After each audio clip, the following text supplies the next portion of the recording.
It was supposed to be Miguel Rodriguez's last ride of the night, but it turned into the most important journey of his life. 4 hours, no fare, one dying man's final wish, and a destination that would change everything Miguel thought he knew about driving strangers. As Miguel sat across from Jimmy Fallon in the Tonight Show studio, his weathered hands still gripped an imaginary steering wheel, muscle memory of countless nights navigating Chicago's streets, carrying stories in his back seat that most people would never hear. Miguel Rodriguez, 47, shifted nervously in the guest chair as the studio lights warmed his face. He wore his best button-down shirt, the one his wife Maria had ironed 3 times that morning, and a tie that felt foreign around his neck after years of t-shirts and hoodies. For the past 8 years, he'd been an Uber driver, working nights to support his family while studying for his nursing degree during the day. Tonight, he was here because a passenger's review had gone viral, a 5-star rating with a story that had made the internet cry. "So, Miguel," Jimmy said, leaning forward with his characteristic warmth. 8 years driving for Uber in Chicago. That's got to give you some incredible stories. What's the weirdest pickup you've ever had? Miguel's nervous energy began to fade as he found his rhythm. "Oh man, Jimmy, you wouldn't believe some of the things I've seen. I once picked up a guy in full medieval armor at 2 a.m. Turns out he was coming home from a live-action role-playing event, and his car broke down. He spent the entire ride explaining the political structure of his fantasy kingdom." The audience laughed, and Jimmy's eyes lit up. "Did he pay you in gold coins?" "Actually," Miguel grinned, "he tipped me $20 and invited me to join his guild. Said I had the look of a noble warrior." He flexed jokingly, drawing more laughter from the crowd. "What about holiday pickups? I imagine New Year's Eve is crazy." "New Year's Eve, Halloween, any Cubs game, those are the wild nights. But you know what? The quiet rides are often the most interesting. When someone gets in your car at 11 p.m. and they're not drunk, not celebrating, not going to a party, those are the people with stories." Jimmy nodded, clearly engaged. "You mentioned in your interview that driving gave you a different perspective on the city.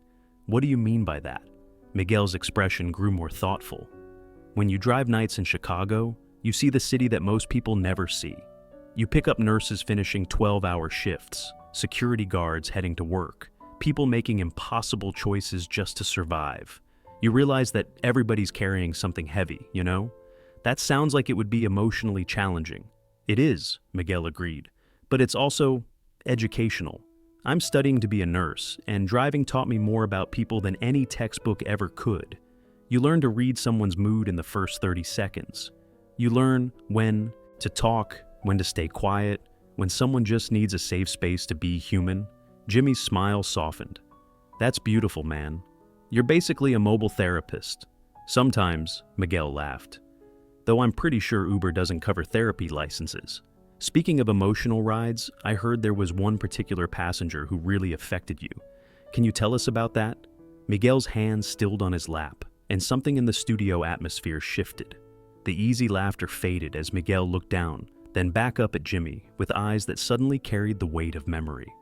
"Can I tell you about something that happened? Something that changed not just how I see my job, but how I see life?" Behind the cameras, producers felt the familiar shift that signaled an interview was about to transcend entertainment. Jimmy, without hesitation, nodded. "Of course, Miguel. Whatever you want to share." Miguel took a deep breath, and when he spoke, his voice carried the careful cadence of someone who had rehearsed this story in his mind countless times. "It was Tuesday, November 3rd, about 11:45 p.m. I was planning to call it a night after one more ride. I'd been driving since 6 p.m., had a test the next morning, and I was exhausted." The studio audience grew attentive, sensing they were about to hear something significant. "I got a ping from Northwestern Memorial Hospital. Emergency department pickup. When I pulled up, I saw this elderly man, maybe 75, sitting in a wheelchair by the entrance. Hospital worker wheeled him to my car, helped him get in. He was thin, really thin, and he moved like everything hurt." Jimmy found himself leaning forward, completely absorbed. His name was Frank Kowalski. He'd just been discharged after his final chemotherapy session. Stage 4 pancreatic cancer. His daughter had flown in from Seattle, but her flight got delayed, and he didn't want to wait. He just wanted to go home. Miguel paused, his voice catching slightly. The address he gave me was about 12 minutes away. Normal ride, normal fare. But when we were about halfway there, he said something that stopped me cold. The studio was completely silent now, everyone understanding that they were witnessing something profound. "What did he say?" Jimmy asked softly. He said, "Son, I know this might sound crazy, but I've lived in Chicago my whole life, and I've never seen Lake Michigan at sunrise. The doctors say I probably won't see another one. Would you think I'm crazy if I asked you to drive me to the lake instead?" Jimmy's expression had shifted completely. This wasn't entertainment anymore. I looked at him in my rearview mirror, and I saw something in his eyes. It wasn't just sadness, it was urgency. Like he was running out of time to collect moments that mattered. Miguel wiped his eyes with the back of his hand. "I should have said no. Company policy, you know. You go to the destination on the app. You don't take detours. You definitely don't drive around the city for hours without logging a new trip." But I looked at this man, and I thought about my own father, who died when I was 24, and all the things he never got to see. The audience was crying now, understanding the weight of the choice Miguel had faced. So I said, "Mr. Kowalski, would you like to see the sunrise over Lake Michigan?" And he started crying. Not sad crying, grateful crying. Jimmy stood up from behind his desk, driven by an instinct that had nothing to do with television production and everything to do with human connection. He walked around and sat on the edge of his desk, eliminating the barrier between them. "Miguel, what happened next?" "I turned off the app. Took us 4 hours. We drove to North Avenue Beach, and I helped him out of the car. It was maybe 1 a.m. by then, so we had time to wait. We sat on this bench, and he told me about his life." Miguel's voice grew stronger as he continued. He'd been married for 52 years. His wife died 3 years ago. He had 4 kids, 11 grandchildren, and a great-grandson he'd never met because his son lived in California and travel had become too difficult. Jimmy nodded, completely invested in the story. But you know what he talked about most? Simple things. The smell of his wife's coffee in the morning. The sound his grandson made when he laughed. The way snow looked on the Christmas tree they put up every year in their front yard. The studio was so quiet that the hum of the air conditioning seemed loud. Around 5:30, the sky started changing colors. Frank had dozed off a little, so I woke him gently. "And Jimmy." Miguel looked directly at the host, tears flowing freely now. "I watched a 75-year-old man see his city's sunrise for the first time, and I realized I was witnessing something sacred." Jimmy slid off his desk and walked over to Miguel's chair. Without ceremony, without asking permission, he knelt down beside him. "Miguel, you gave him the most precious gift anyone can give. You gave him time." He sat there for almost an hour, just watching the light change over the water. He didn't say much, just "thank you," over and over.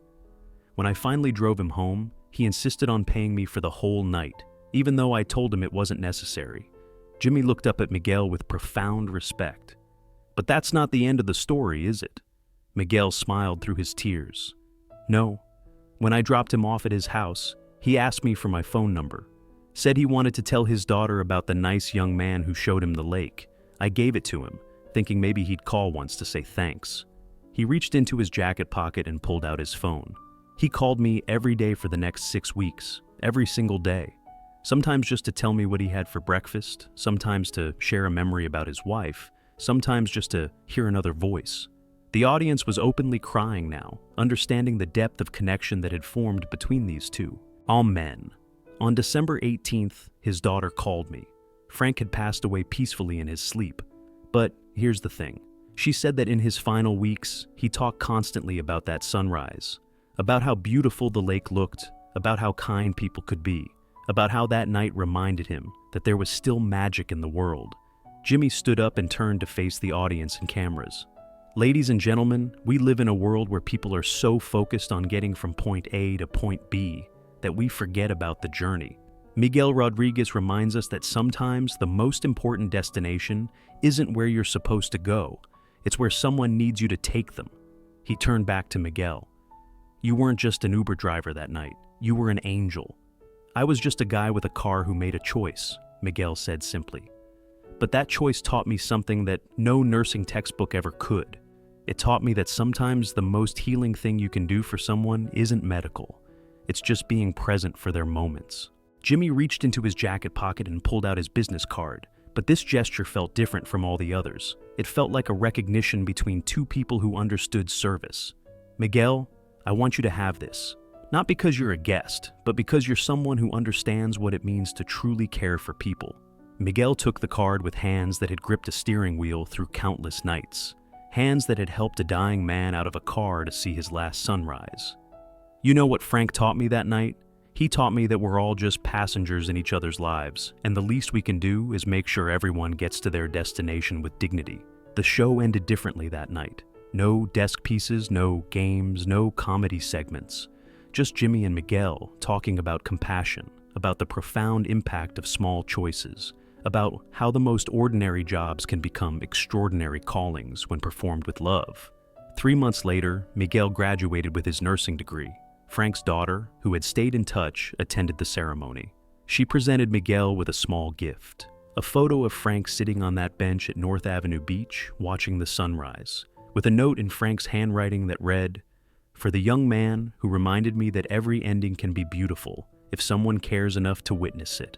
The episode became one of the most watched Tonight Show segments in history, not because it was funny, but because it reminded viewers that heroism exists in the smallest gestures, in the choice to extend a ride, to share a moment, to recognize that everyone deserves to see at least one perfect sunrise before they go.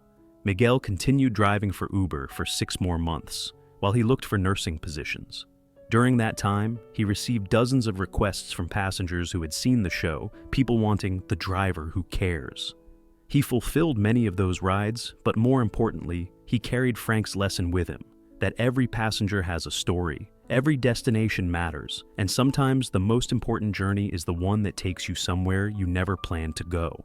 The Uber app still shows estimated arrival times and calculated fares, but Miguel learned that the most valuable trips can't be measured in time or money. They're measured in moments of human connection, in the choice to see passengers as people rather than transactions, in the understanding that sometimes being 4 hours late to nowhere is exactly where you're supposed to be. Jimmy learned something that night that changed his entire approach to late-night television, that the most powerful stories aren't always the ones scripted for entertainment. Sometimes they're the ones that happen in the space between strangers, when someone chooses compassion over convenience, when a simple ride becomes a final gift. The Tonight Show continued to make people laugh, but now it also served as a platform for recognizing the everyday heroes among us, the people who understand that their job isn't just about the destination, but about the dignity and care with which they help others reach it.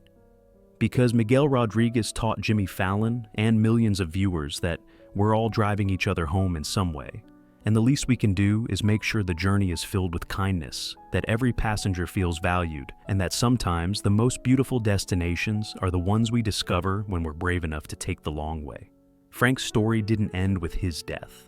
His daughter started a foundation called Last Rides, connecting terminal patients with volunteer drivers willing to take them to meaningful places. Miguel became the first volunteer, using his nursing training to provide both transportation and comfort. Hundreds of drivers joined the program, inspired by the idea that everyone deserves to see their version of sunrise one last time. The program expanded beyond rides. Nurses and caregivers began taking extra time with patients who had last wish requests, helping them see a sunset, arranging video calls with loved ones, or simply sitting quietly while someone shared memories. Frank's 4-hour detour became a movement of choosing presence over protocol. Miguel still keeps Frank's daughter's phone number. Every November 3rd, she sends a sunrise photo with, "Thank you for giving Dad his most beautiful morning." Miguel drives to North Avenue Beach before his shift, sits on that bench, remembering that the most important destinations are ones we never planned to reach. The Tonight Show segment aired 6 months later, and the Last Rides website crashed from volunteer requests. Drivers began sharing stories of passengers who needed someone to witness their final journeys. That Honda Civic still sits in Miguel's driveway, now used for his nursing shifts at the same hospital where he picked up Frank that night. On the dashboard, next to his new hospital ID, sits a small photo. Frank Kowalski watching the sunrise over Lake Michigan. A reminder that the most important rides aren't measured in miles, but in the moments of grace we offer each other along the way. Every morning, as Miguel drives to work, he passes North Avenue Beach and remembers that sometimes the most ordinary decisions, to say yes instead of no, to extend a hand instead of following rules, become the most extraordinary gifts we can give each other.